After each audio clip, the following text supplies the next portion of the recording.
Ny zava-misy ara-politika eto Madagasikara dia miteraka fanokevitra samihafa eo amin'ny mpanao politika, ny olon-tsotra ihany koa. Krizy amina androm-panjakana no misy ankehitriny raha ny fanazavana nentina Andriamatora Andriamiarsoa Joseph, araka ny fanazavany hatrany moa zany dia mampirisika ny fisina fifampiresahana sy fifampidiniana eo amin'ireo mpifanandrina ara-politika sy ny tsy mitovy hevitra ity mpikambana ao anatin'ny UNDD ity.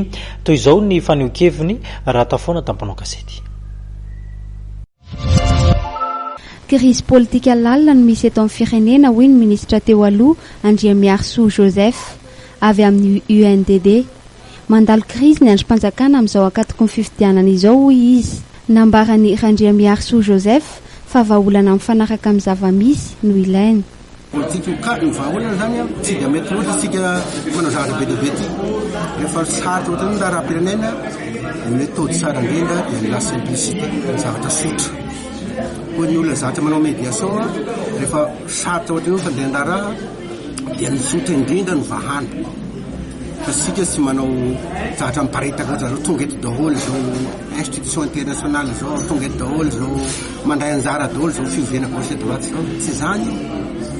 Manana fijery mazava dia mandray ny solution azo raisina dia manapa-kevitra ny mpanao politika fandaminana vaovao zany no ataosika fa aza miresaka zany juridisme sy constitution zay efa tsy opérationnel zany soa.